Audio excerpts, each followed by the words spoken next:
हिंगोलीमध्ये मराठा समाज आक्रमक झालाय। शासन आपल्या दारी कार्यक्रमाला मराठा बांधवांचा विरोध आहे। बसवरील शासनाच्या जाहिरातीचे पोस्टर हे फाडण्यात आले।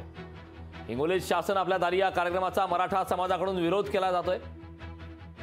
हनवतखेडा गावात लाभार्थ्यांना आणण्यासाठी गेलेली बस मराठा समाजाने अडवलेली आहे। बसवरील शासनाच्या जाहिरातीचे पोस्टर देखील फाडण्यात आलेत। खरं तर मराठवाड्यातील हिंगोलीमध्ये शासन आपल्या दारी या कार्यक्रमाचं आयोजन करण्यात आले, मात्र त्याला आता मराठा समाजाच्या वतीने विरोध करण्यात आला।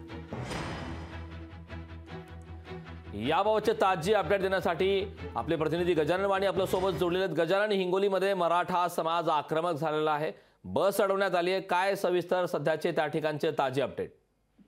नक्कीच कारण आपण बघितलं असेल की हिंगोलीमध्ये आज महाराष्ट्र शासनाचा शासन आपल्या दारी हा कार्यक्रम पार पडतोय।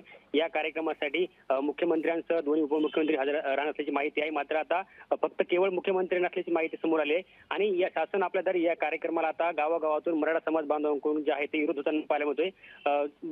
हिंगोलीच्या जे हनवतखेडा गाव आहे या गावातील सकल मराठा समाज बांधवांनी जे आहे ते गावात आलेली जे लाभार्थ्यांना बस आली देण्यासाठी त्या बसचे पोस्टर फाडण्यात आलेले आहेत। जवळपास हिंगोली जिल्ह्यामध्ये 25,000 लाभार्थ्यांना आणण्यासाठी ह्या बसेस आहेत आणि जवळपास 300 बसेस शासनाच्या वतीने आणि खासगी 400 बसेस पाठवण्यात आले आहेत। मात्र आता गावागावात जे आहे तो मराठा समाज बांधवांकडून विरोध होताना पाहायला मिळतोय। करण, नक्कीच गजानन, खूप खूप धन्यवाद या सविस्तर अशा माहितीबद्दल। लोकशाही मराठी ऐका, पहा, जागरूक रहा।